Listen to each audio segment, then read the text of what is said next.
अगली अगर हम लोग अगले आइसोमर्स के बारे में बात करते हैं, अभी तक हम लोगों ने दो देख लिया है। पहला चेन आइसोमर देख लिया, दूसरा पोजीशन आइसोमर देख लिया। अब तीसरे पे आते हैं जो हम लोगों ने इनिशियली क्लासीफाई किया है, रिंग चेन आइसोमरिज्म। अब इसमें भी रिंग चेन मतलब कन्वर्जन रिंग का चैन में, चैन का रिंग में होगा, उसीलिए उसको हम लोग रिंग चैन आइसोमरिज्म बोल रहे हैं। तो इसमें लिख लेंगे एक line, this type of isomerism is due to difference way of linking of carbon atoms and the isomers may have either open chain और क्लोज्ड चैन। यानी सीधा सीधा मतलब बोला गया यार कि इस तरह के आइसोमर में linking of carbon, carbon chain के जुड़ने के तरीके में बदलाव आएगा। बोला गया आइसोमर में हैव आइदर ओपन चेन और क्लोज चेन। ओपन चेन और क्लोज चेन में भी चेंज आएगा। जैसे कि कौन से कंपाउंड की बात करें, जैसे फॉर एग्जांपल अगर हम लोग समझने का प्रयास करें, alkenes and cycloalkane. Alkene and cycloalkane अगर इन दोनों की बात करें, ये दोनों आपस में रिंग चेन आइसोमरिज्म शो करते हैं। दोनों का जनरल फार्मूला CnH2n होगा। यानी ये जो होते हैं वो रिंग चेन आइसोमरिज्म शो करते हैं। जैसे कि अगर मैं लिखने का प्रयास करूं कोई कंपाउंड C3H6 के बारे में अगर देखें तो इसका रिप्रेजेंटेशन अगर मैं बात करूं तो इसको ऐसे रिप्रेजेंट कर सकता हूं मैं, कुछ इस तरह से। अगर आप ढंग से देखें तो इसको इस वे में भी मैं रिप्रेजेंट कर सकता हूँ। तो यूजुअली इसे हम प्रोपीन पढ़ रहे हैं, कोई ज़्यादा ढंग से बोले तो इसे 1 प्रोपीन बोल देगा। इसे क्या पढ़ रहे हैं, साइक्लोप्रोपेन, प्रोपीन एंड साइक्लोप्रोपेन। अब फिर से बात समझ में आता, क्या ये दोनों आपस में आइसोमर्स हैं या नहीं? तो आइसोमर्स होने के लिए यार एक ही कंडीशन पे मैं बार बार हम लोग फोकस कर रहे हैं कि भैया आइसोमर होने के लिए पहली बात तो मॉलिक्यूलर फार्मूला जो है वो सेटिस्फाई होना चाहिए। मॉलिक्यूलर फार्मूले में जरा देखें, 3 कार्बन 1 2 3 कार्बन 6 हाइड्रोजन 3 2 5 1 6 हाइड्रोजन। तो इस मॉलिक्यूलर फार्मूले का ये स्ट्रक्चर है। इसमें अगर आप देखें तो रिंग में 3 कार्बन नजर आ रहे हैं, ईच कार्बन हैव 2 हाइड्रोजन, तो 6 हाइड्रोजन भी समझ में आ रहे हैं। तो बिल्कुल समझ आसान सी बात है कि दोनों में number of carbon hydrogen same है। तो मतलब ये दोनों कंपाउंड, ये इसका और ये इसका, दोनों का दोनों मॉलिक्यूलर फार्मूले को सेटिस्फाई कर रहे हैं। अब दूसरी बात आती है कि भैया अगर ये दोनों आपस में आइसोमर है तो कौन से टाइप के आइसोमर है? चैन आइसोमर है? नहीं, क्योंकि चैन तो बदल नहीं रहा, 3 कार्बन का है भी 3 कार्बन का। पोजीशन? नहीं, फंक्शनल ग्रुप बदल नहीं रहा। अगला कौन सा पढ़ रहे हैं हम लोग? भैया रिंग चैन पढ़ रहे हैं। बिल्कुल यही आइसोमर है, एक रिंग है, एक चैन है, एक रिंग है, एक चैन है। तो इसी को हम लोग क्या बोल रहे हैं? रिंग चैन आइसोमरिज्म।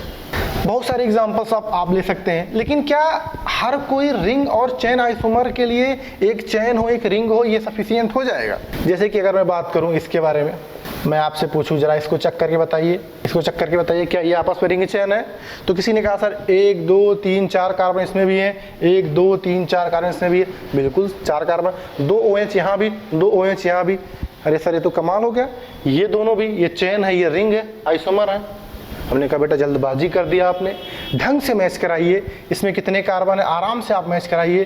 सर 4 कार्बन, हाइड्रोजन कितने हैं? 2 यहाँ 2 यहाँ 4, 1 यहाँ 5, 1 यहाँ 6 7 और 1 8। कितने हाइड्रोजन? ये 8। ऑक्सीजन कितने बेटा? 2। तो इसके करस्पॉन्डिंग ये कंपाउंड है का मॉलिक्यूलर फार्मूला ये आया। इसमें जरा देखो बेटा कितने कार्बन है? 4, 1 2 3 4। हाइड्रोजन कितने हैं? 3 4 5 6 7 3 10 हाइड्रोजन। ऑक्सीजन 2। अरे क्या मॉलिक्यूलर फार्मूला दोनों का सेम है यार? मॉलिक्यूलर फार्मूला क्या दोनों का सेम है? अरे नहीं सेम है। यहाँ 4 कार्बन ठीक है, लेकिन भैया ये हाइड्रोजन जो है वो दोनों में अलग अलग है, हाइड्रोजन अलग अलग है। अरे जब मॉलिक्यूलर फार्मूला ही इन दोनों का सेम नहीं है तो क्या आइसोमर के बारे में हम लोग बात करेंगे? नहीं। तो ये दोनों बिल्कुल एब्सोल्युटली अलग कंपाउंड है। इसका आइसोमर से कोई लेना देना नहीं है, ये दोनों आपस में कोई आइसोमर नहीं है। तो ये बात ध्यान रखना है, गलतियां तेजी से हो सकती हैं कि रिंग देखते हैं लोग, चैन देखते हैं तो बिना किसी सोचे समझे वो बोल देते हैं कि भैया ये आपस में रिंग चैन आइसोमर है, लेकिन नहीं, रिंग चैन तो देख लेना, ये बात तो सही है, थोड़ा सा डाउट उस पर जाता है, लेकिन कंफर्मेशन के लिए आपको मॉलिक्यूलर फार्मूले को भी ध्यान रखना होगा। जैसे कि आप लोगों के डाउट के लिए एक छोटा सा क्वेश्चन लिखता हूँ, जरा उसे करके बताइए। क्वेश्चन ये है कि which of the following pair of compound is a ring chain isomer. तो रिंग चैन आइसोमरिज्म में चैन और रिंग का कॉम्बिनेशन पे हमें डाउट जाता है, यानी जरा सा भी किसी को इसके बारे में जानकारी होगी तो भैया ये ऑप्शन वो हटा देगा, ये ऑप्शन हटा देगा। क्यों? क्योंकि वो कहेगा सर ये क्लोरीन का पोजीशन बदल रहा है सर, तो ये चैन आइसोमर तो नहीं है। फिर इसके पास आएगा सर ये भी नहीं है। क्यों? क्योंकि यहाँ पे आप सर हम देख रहे हैं कि एक ही कार्बन पे 2 मिथाइल लगा हुआ और यहाँ पे क्या हुआ, मिथाइल की पोजीशन बदल गया, तो सर ये भी रिंग चैन आइसोमर नहीं। तो ये 2 ऑप्शन वो कोई भी अच्छा स्टूडेंट इस 2 ऑप्शन को वो हटा देगा। फिर ये 2 ऑप्शन के पास आएगा, मैंने बोला कि भैया चैन और रिंग को देखते ही आपको उस पर डाउट आना चाहिए कि क्या ये रिंग चैन आइसोमर हो सकता है, लेकिन कंफर्मेशन कब मिलेगा? कन्फर्मेशन कब मिलेगा? जब मॉलिक्यूलर फार्मूला सेम होगा। मॉलिक्यूलर फार्मूला सेम होगा। अभी हम लोगों ने पढ़ा भैया कि ये भी नहीं है, अब ये भी नहीं है तो भैया यही हो जाएगा, ये भी यही हो जाएगा। लेकिन जरूरी नहीं कि ऑप्शन में आपको 2 हमेशा हटाने के लिए मिल जाए, कभी कभी ऐसा होगा कि आपको चारों ऑप्शन भी चेक करना पड़ेगा। तो रिंग चैन देखते ही आपको मॉलिक्यूलर फार्मूला देखना होगा और मॉलिक्यूलर फार्मूले को मैच कराना होगा। अगर रिंग और चैन में मॉलिक्यूलर फार्मूला सेम आ रहा है तो ये आप कंफर्म हो जाएंगे कि वो आपस में कौन से आइसोमर है, रिंग चैन आइसोमरिज्म है। अब चाहे तो इसे मैच करा देंगे, 1 2 3 कार्बन है तो C3 हाइड्रोजन कितने हैं, 2 3 2 5 1 6 है और ऑक्सीजन कितने हैं, 1 है। C3H6O, इसमें जरा देखिए C3 1 2 3, H कितने हैं, 2 2 4 1 5 1 6, H6 यहाँ पे भी है और क्या है, ऑक्सीजन। तो भैया अगर आप देख रहे हैं तो ये दोनों आपस में सेम है, यानी मॉलिक्यूलर फार्मूला सेम है, मॉलिक्यूलर फार्मूला सेम है, तो ये दोनों आपस में आइसोमर है। और कौन से आइसोमर, ये बहुत ही स्पष्ट समझ में आ रहा है कि रिंग चैन आइसोमरिज्म है। आई होप बातें यहाँ तक क्लियर होंगी।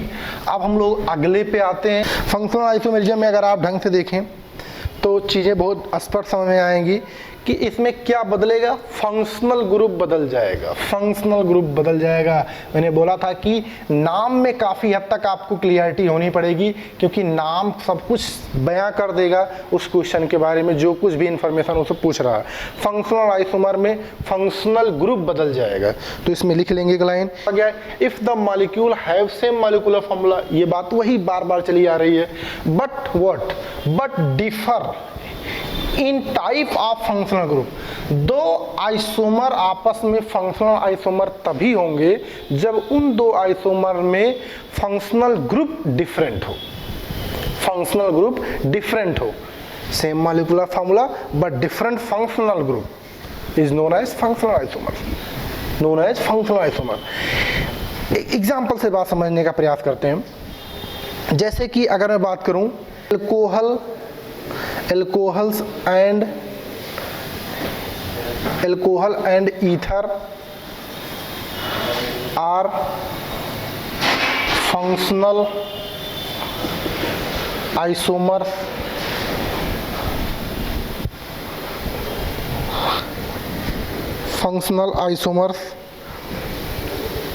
ये बात है जिसका जनरल फार्मूला आपका क्या होता है, जनरल फार्मूला CnH2n+2O। कोई भी कंपाउंड अगर इस जनरल फार्मूले को सेटिस्फाई कर रहा है तो वो या तो एल्कोहल होगा या तो ईथर होगा।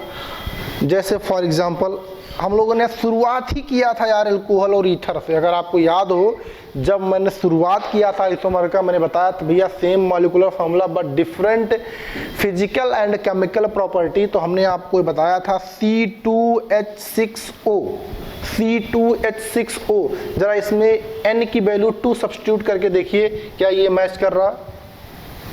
क्या ये मैच कर रहा है? बिल्कुल सही आप कह रहे हैं, मैच कर रहा है। तो यानी ये बोल रहा है या तो ये अल्कोहल बनेगा या तो ये ईथर बनेगा। यानी ये बात तो हमें समझ में आ गई कि अब अल्कोहल और ईथर क्या है? फंक्शनल आइसोमर है। तो बना लेंगे। फंक्शनल आइसोमर का क्या मतलब है? CH3 CH2 OH and CH3O CH3। यानी अगर आपसे पूछे कि ये दोनों आपस में क्या है, ये दोनों आपस में क्या है, तो ये बता देंगे ये दोनों आपस में क्या है? फंक्शनल आइसोमर्स है। फंक्शनल आइसोमर्स है, आपस में क्या है? फंक्शनल आइसोमर्स है। कोई भी एल्कोहल आप फंक्शनल आइसोमर शो कर सकता है, और आप समझ रहे हैं कि फंक्शनल आइसोमर अल्कोहल का कौन सा होता है? ईथर होता है। दूसरे पे आते हैं, monocarboxylic acid, monocarboxylic acid and esters, esters are also functional isomers having general formula CnH2nO2 है। यानी कोई भी कंपाउंड जिसका जनरल फार्मूला इससे मैच कर रहा है वो या तो कार्बोक्सिलिक एसिड होगा या तो एस्टर होगा। और यहाँ पे इन्होंने बोला कि कार्बोक्सिलिक एसिड और एस्टर आपस में फंक्शनल आइसोमर्स होते हैं। जैसे कि अगर हम लोग कुछ एग्जांपल समझने का प्रयास करें, स्मॉल n को 2 पुट करें तो आएगा C2H4O2। C2H4O2 ये ऐसे कंपाउंड है जो या तो वो कार्बोक्सिलिक एसिड होगा या तो वो एस्टर होगा। ध्यान रखिएगा, ये जनरल फार्मूला कार्बोक्सिलिक एसिड और एस्टर का बोला है इन्होंने। जैसे अब ड्रा करते हैं हम लोग, CH3 C double bond OH। जरा देखिए, देखिए जरा, 2 कार्बन है, 1 2 4 हाइड्रोजन, 3 1 4 हाइड्रोजन, 2 ऑक्सीजन है, ठीक है। अब एस्टर कैसे ड्रा हो? एस्टर का आपको ये ना पूछ लेना सर कि एस्टर क्या होता है। भैया हम लोग इसी दिन के लिए नॉमेनक्लेचर पढ़ा था कि आप फंक्शनल ग्रुप को आसानी से पहचान पाए। फंक्शनल ग्रुप को आसानी से पहचान पाए, ये आपको चौंकने की बात नहीं है कि सर ये एस्टर क्या होता है, ये सर ये क्या कर दिया। अब कोई आप यहाँ पूछ ले कि सर एस्टर का नाम कैसे लिखते हैं, तो भैया ये बहुत ही चौंकाने वाली बात है, क्योंकि आप इसी समय के लिए एस्टर, एसिड, जो भी फंक्शनल ग्रुप आपने पढ़ा है उसको आप ढंग से समझ पाए। इसे आप अगर IUPAC के हिसाब से समझ रहे हैं तो इसे क्या बोल देंगे? Ethanoic acid. इसे क्या पढ़ देंगे भैया, याद होगा आपको, मैंने बोला था एल्कोक्सी एल्केनोएट, एल्कोक्सी एल्केनोएट यानी मेथॉक्सी मेथेनोएट। भैया ये बार बार चीज मैं याद दिलाऊं, उससे बेहतर है कि आप खुद ही जाएं वहां पे, उसे पढ़ें। हर चीज कनेक्टिवली सीक्वेंस वाइज पढ़ाई इसलिए जाती है क्योंकि आपको उसका यूज आगे समझ में आए। तो अब आप अगर देखें तो इसमें भी देख लीजिए, 1 2 कार्बन है, बिल्कुल 2 कार्बन है, 3 और 1 4 हाइड्रोजन और ये 2 ऑक्सीजन। यानी फिर से जो हम लोगों ने बोला कि ये दोनों आपस में कौन से आइसोमर है? कौन से आइसोमर है भैया? फंक्शनल आइसोमर्स है।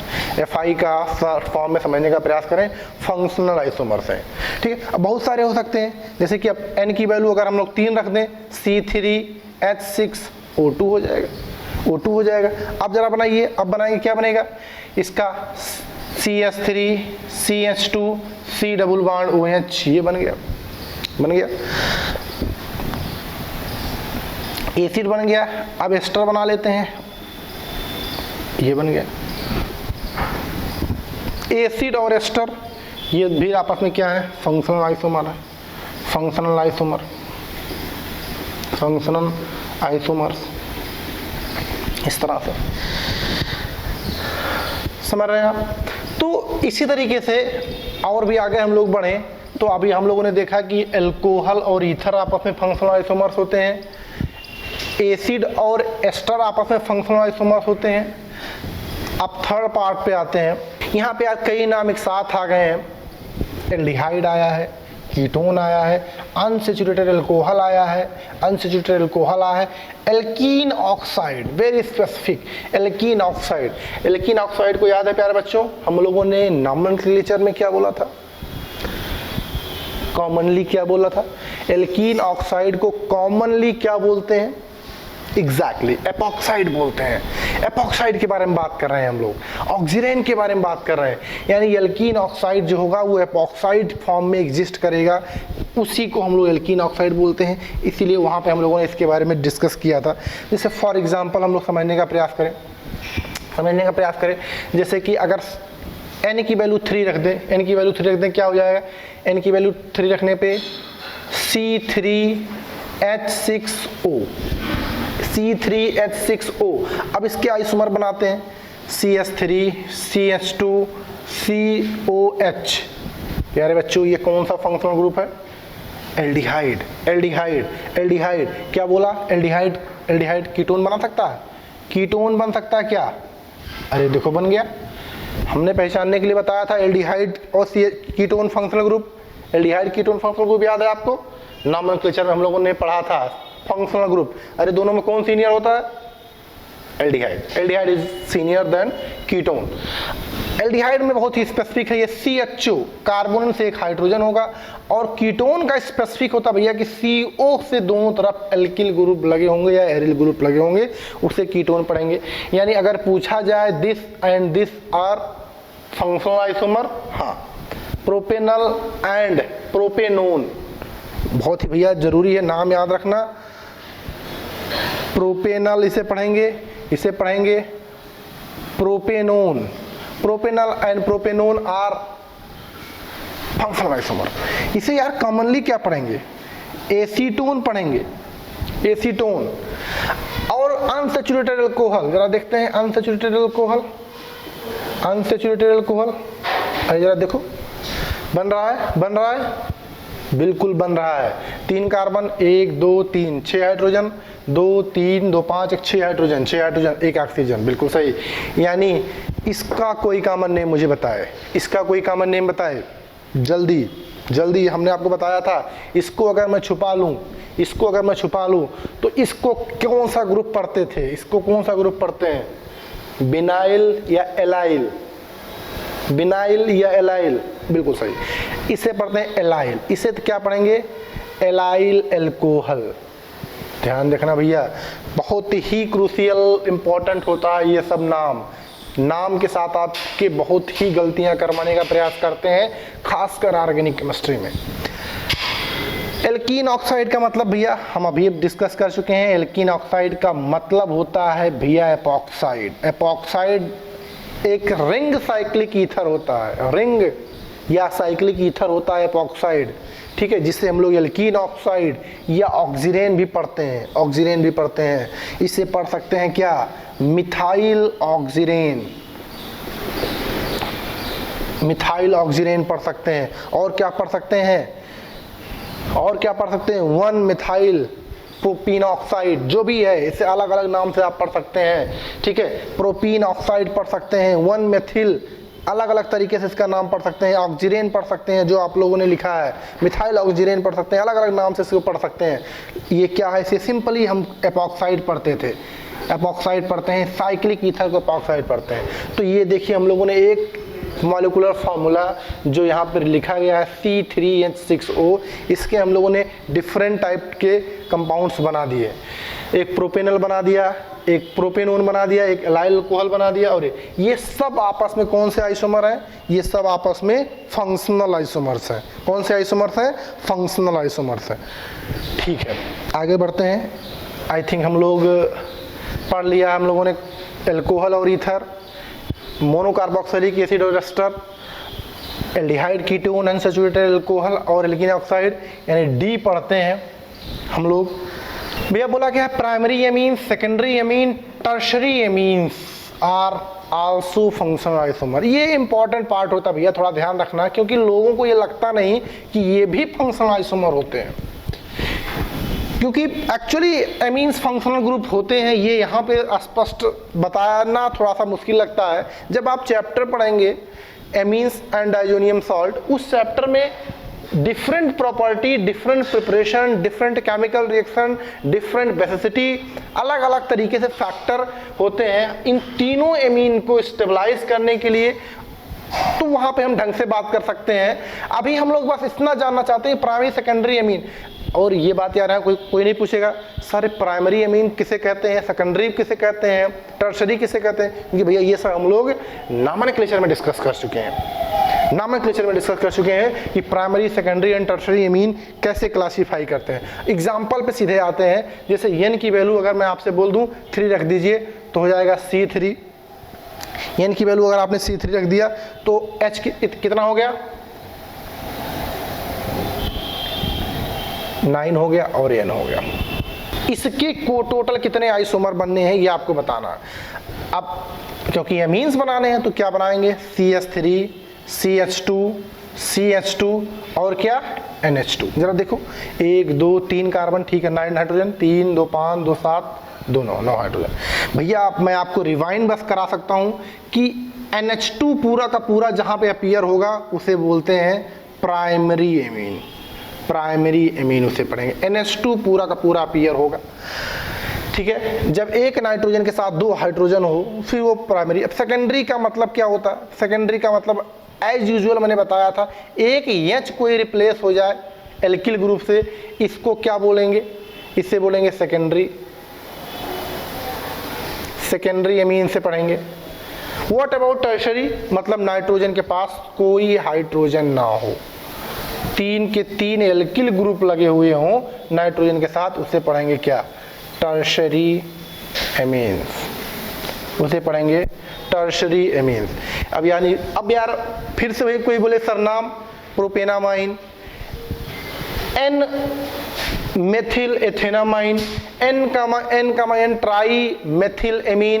भैया इसके नाम से लेके कोई आर्ग्यू नहीं होगा, क्योंकि आपको हमने बेहतर समय दिया था नॉमेनक्लेचर में इसको स्टडी करने का। फिर भी अगर किसी को थोड़ा सा डाउट आ रहा है तो वहाँ के जाके देखे, वहाँ पे मैंने बताया था कि प्राइमरी एमीन किसे बोलते हैं, सेकेंडरी एमीन किसे बोलते हैं और टर्शरी एमीन किसे बोलते हैं। तो आप बस यहाँ पे आपको बस ध्यान रखना है कि this and this are functional isomer with each other, ठीक है।